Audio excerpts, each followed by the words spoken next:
Shalom, hermanos, que el Eterno les bendiga. Es una bendición poder estar en este Shabbat y poder darle gracias al Eterno por la vida, por la salud, por la paz y por la prosperidad que nos da. Vamos esta noche a estudiar esta sección de la Torah que la encontramos en el capítulo 23 y capítulo 24 de Bereshit, o sea, de Génesis. Y la escritura dice así. Vamos a leer los primeros dos versículos del capítulo 23, que dice que fueron los años de vida de Sara, 127. Estos fueron los años que Sara vivió, 127. Y murió Sara en Kiriat Arba, que es Hebrón, en la tierra de Canaán, y Abraham vino para hacer duelo por Sara y a llorarla. Bueno, aquí nos está enseñando o nos está hablando de la muerte de Sara y no de la vida, para enseñarnos que hay que darle más importancia a la gente cuando está viva que ya cuando está muerta. Ya cuando está muerta pues solo se llora, pero es mejor atender a la gente cuando está viva. Pero también en el capítulo 24 encontramos la historia, pero ya no de Sara, sino que está hablando de Rebeca o Rivka.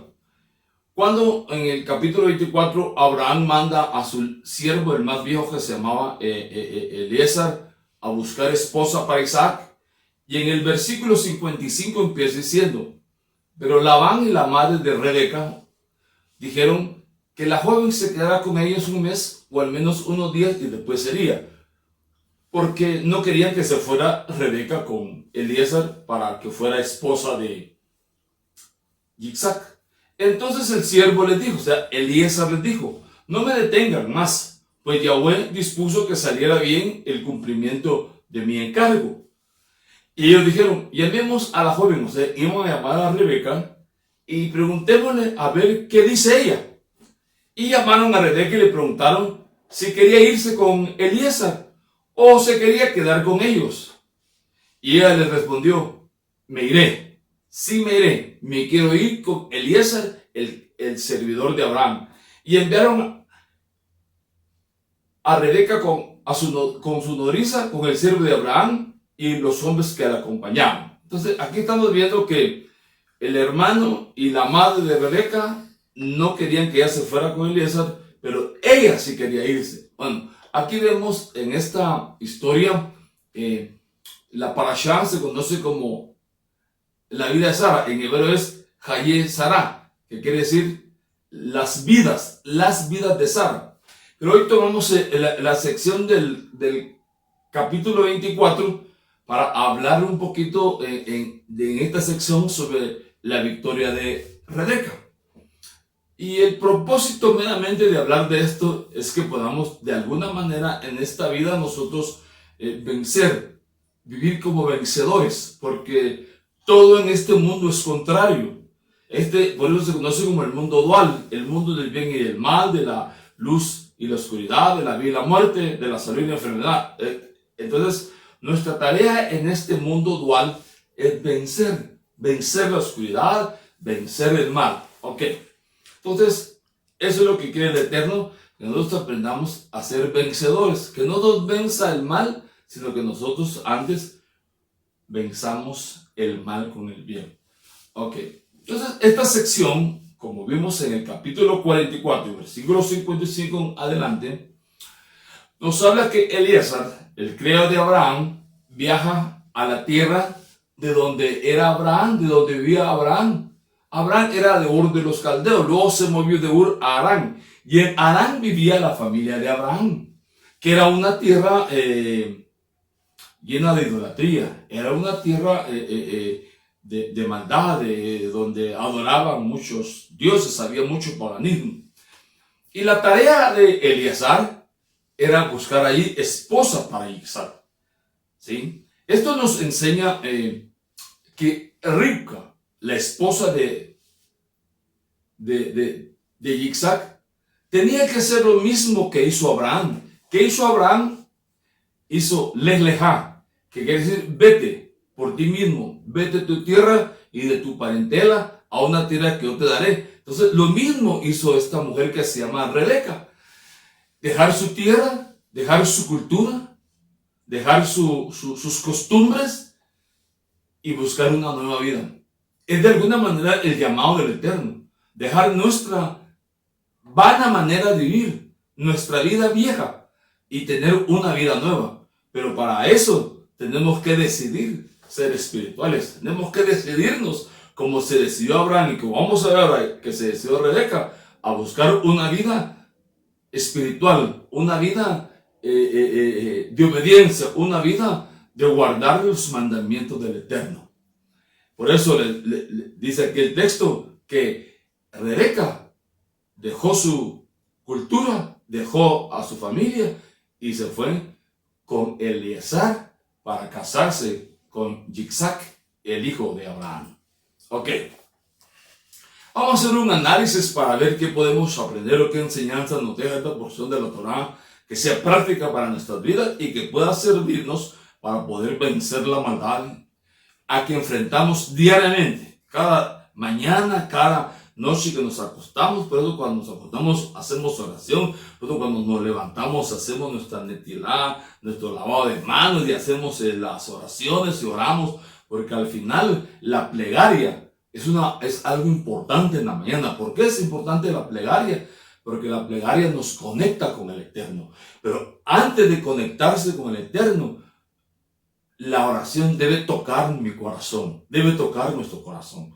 Porque si lo que yo hago, si lo que yo digo, si lo que yo oro, si la petición no toca mi corazón, no se quebranta mi corazón, tampoco tendré respuesta del Eterno a esa oración. Por eso la plegaria es importante, pero hay que hacerla con la actitud correcta. Ok, pero regresando a esta historia, vemos que la Torá nos dice que Rivka tenía un hermano que se llamaba Labán. Labán era un hombre malo. Su trabajo era la hechicería, era un hechicero muy fuerte, era un hombre malo. Este Labán representa la maldad, representa la injusticia, representa la idolatría, también representa la ignorancia, ¿sí? Y sin duda, Rebeca o Rivka, que vivía ahí donde ellos, estaba influenciada por esa cultura, estaba influenciada por esa mala y vana manera de vivir, una vana manera de vivir. Cuando digo una vana manera, es decir, una vida de ilusión, una vida de engaño, una vida sin sentido y sin propósito. Ahí estaba viviendo Rebeca, ¿verdad? Y entonces vemos en la historia que Labán quería evitar a toda costa. Labán hizo todo el esfuerzo, todo lo que tuvo a su alcance para que Rebeca no se fuera de ahí. Por eso dice el texto que leímos, que no se vaya, que se quede por lo menos un mes, dice Labán y la mamá de Rebeca, que se quede con nosotros. Porque Labán, que es la figura de la maldad, no quería que Rebeca se fuera de ellos. No quería que dejara la vana manera de vivir. Labán representa el mal, que no deja que el hombre deje la vana manera de vivir. No quería que se casara con Yitzhak. Esto que nos muestra, hermano, nos muestra que el mal, que el Satán, que el mundo de oscuridad, que las tinieblas siempre lucharán para que no se junten dos almas gemelas, en este caso, ¿verdad? Pero también nos enseña, hablando ya con palabras más pesháticas, y también las podemos entender mejor, que el mal siempre va a evitar que nosotros dejemos lo vano, que dejemos el mundo de la ilusión, por irnos al mundo de la verdad, al mundo de la realidad, al mundo de la Torá. Esa va a ser la lucha que habrá siempre. A ver si puedo aclarar esto más adelante. Veamos entonces. Entonces, dije hace un momento que el mal siempre se va a oponer hasta que se junten las almas gemelas, dije. En este caso era Rebeca y Isaac. Ahora, aquí podemos preguntarnos qué son almas gemelas. Siempre pensamos, cuando hablamos de almas gemelas, pensamos en la unión de un hombre y una mujer, ¿verdad? De estar más cerquitas y entre mejor somos, pues mejor va a ser la esposa y mejor va a ser el esposo. Puede que esto sea así, pero la enseñanza es más profunda. Porque hay una escritura. La Torá nos enseña a nosotros que Yahweh, el bendito sea, siempre trabaja. ¿Ya había oído usted eso? Que Yahweh siempre trabaja. ¿Y cuál es el trabajo de Yahweh? ¿En qué se ocupa Yahweh?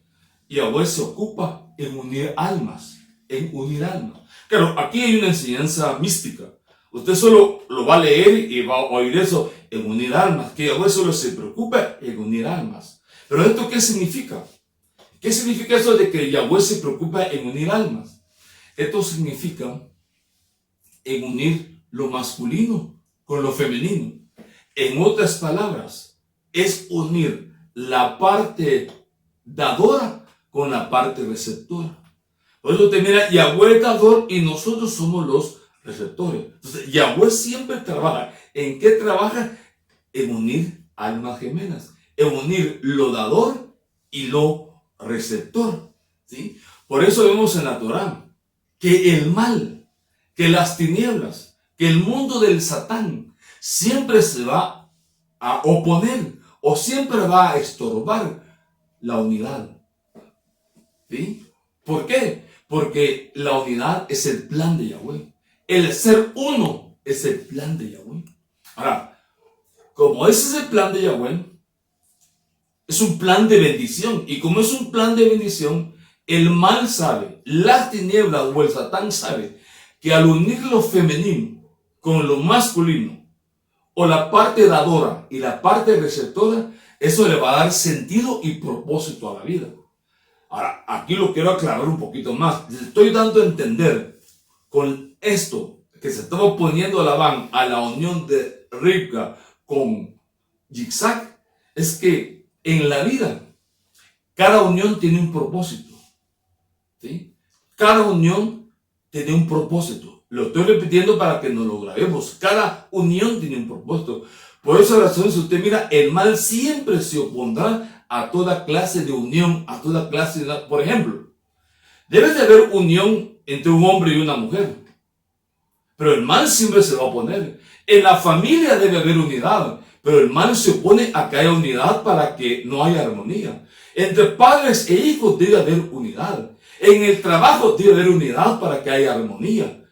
Entre la gente de la iglesia y quien le enseña Torah debe haber unidad. Pero el mal se opone a la unidad porque él está en contra de la unidad para que no haya armonía. Porque él sabe que donde no hay unidad no hay luz. Y donde no hay luz no hay bendición. Solo hay religión. Solo hay prácticas baratas y vanas que no van a traer la vida espiritual.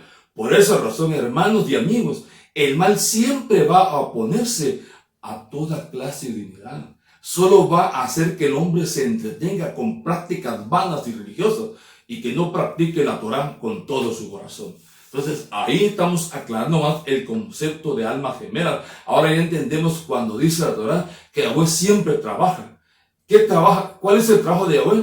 Ver que la gente se ocupe y trabaje y se esfuerce. Nosotros, los que, si puedo usar esta palabra, los que lo representamos a Él en este mundo de oscuridad, siempre busquemos la unidad en todas las cosas. Por eso todo en este mundo está creado así, está establecido así, que siempre debe haber una unidad entre la parte masculina y la parte femenina. Voy a poner la mano derecha como la masculina y mi mano izquierda como la femenina. Debe haber una unidad, una armonía entre la parte dadora y la parte receptora. Si no hay armonía en su hogar, no va a haber bendición, no va a haber luz. Los hijos van a crecer distorsionados, con una mala energía, no con la energía del mundo espiritual, sino con una energía religiosa y vana, sin sentido y sin propósito. Por eso el mal hará todo lo posible para que nosotros nunca obedezcamos la Torah. Pero hoy el Eterno está hablando en nuestra vida. Entonces vemos entonces aquí en esta enseñanza que el trabajo de Eliezer, el criado de Abraham, no era fácil. Porque Labán se oponía a la unión, como siempre. El mal siempre se opone a toda clase de unidad. ¿Por qué? Porque el mal lo que quiere es que no haya armonía. Vamos a estar juntos cantando.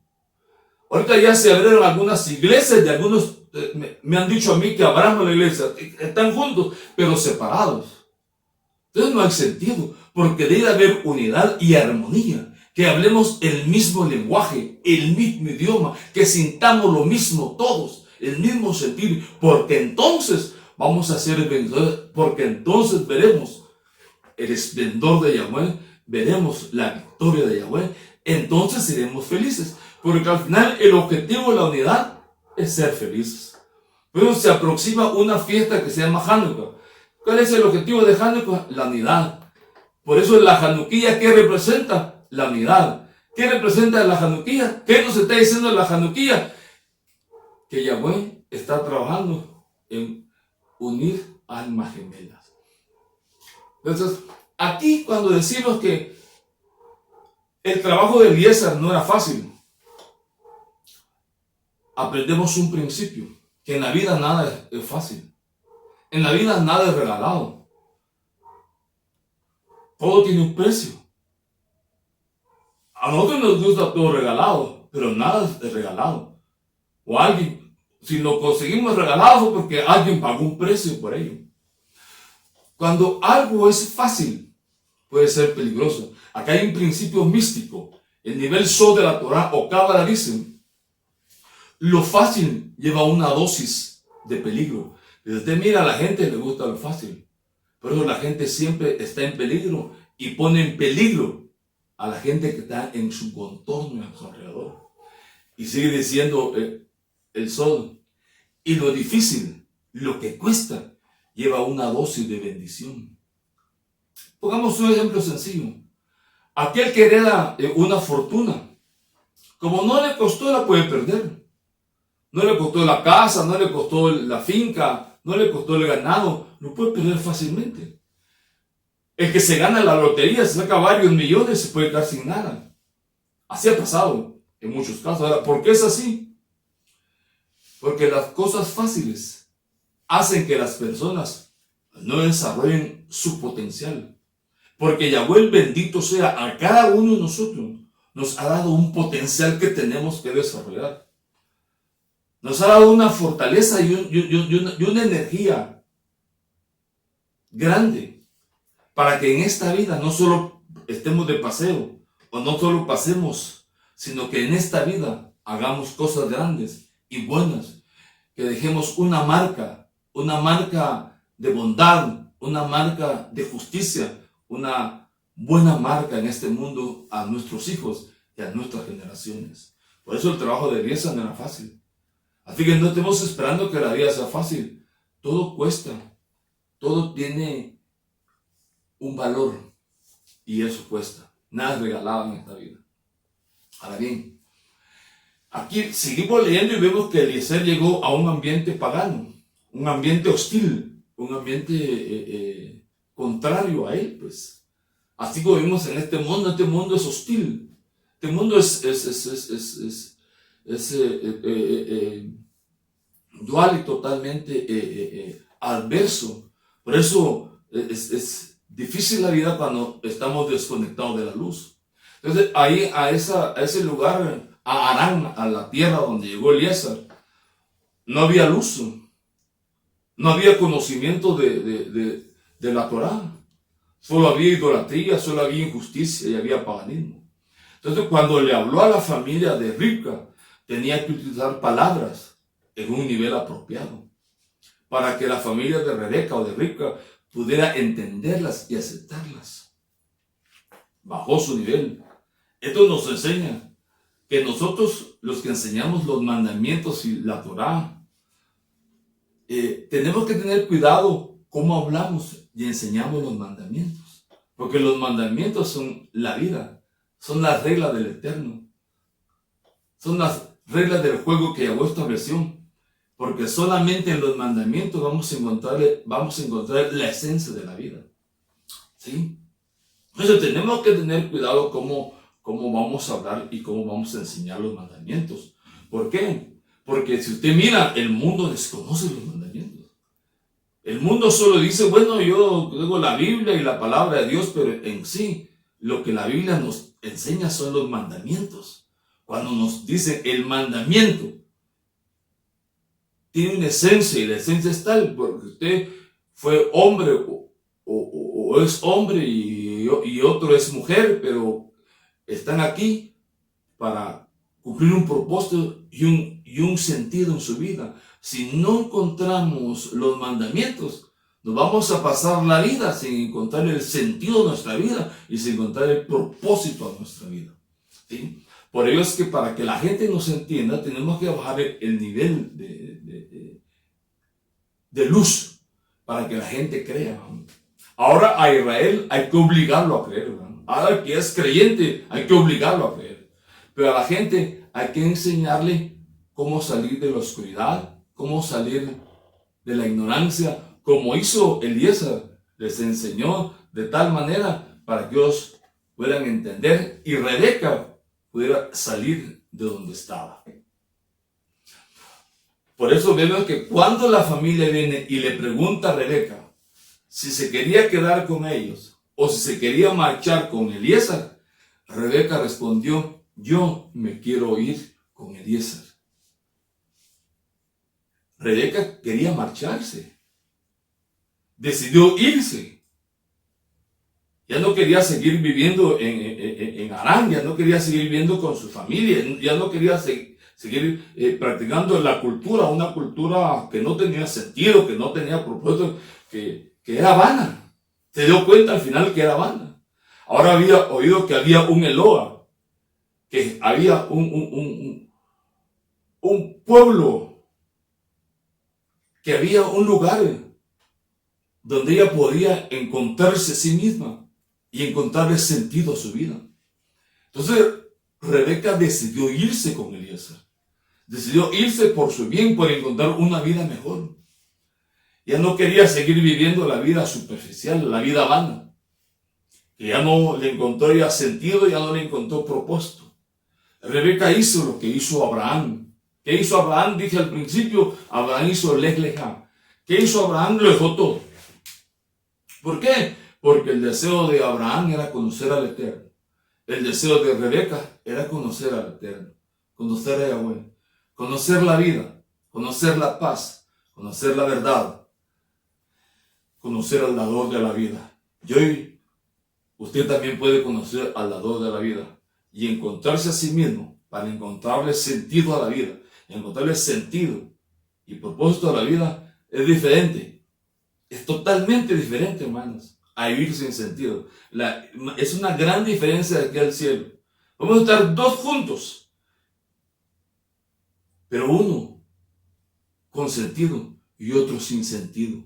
Uno con propósito y otro sin propósito.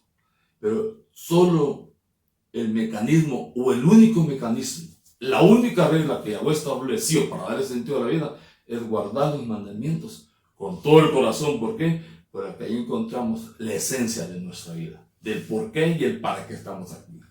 ¿Qué aprendemos, hermanos? Vemos en esta sección de la Torá que Rebeca lo dejó todo. Dejó su casa, dejó su familia, dejó su cultura, dejó su forma de vida, su forma de vestirse, su forma de comer, su forma de hablar. Sí. Dejó la idolatría. Dejó la diferencia entre el dar y recibir, y se unió a Isaac. Se unió a la cultura del cielo, se unió a la cultura de las almas gemelas, a la cultura de Yahweh, que es la cultura de la unidad. Acuérdense que en todo debe haber unidad, en las familias, en su trabajo, con sus hijos, en su lugar donde se reúne, donde estudia la Torá, donde estudia la palabra del Eterno. Por eso es que el gran mandamiento dice: escucha Israel, Yahweh es nuestro Eloa, Yahweh no es. ¿Qué entonces está enseñando el Shema? El Shema está creando conciencia en nosotros para que un día entendamos que Yahweh es la unidad de todas las cosas. Y nosotros estamos aquí en esta vida para trabajar por la unidad de todas las cosas. Y cuando eso lo encontremos, nuestra vida va a ser diferente. Nuestra vida va a ser totalmente diferente. Hermanos, que Yahweh bendito sea, bendiga sus vidas de Shabbat y podamos entender y comprender que solamente unidos a Yahweh podemos encontrar el sentido de nuestra vida.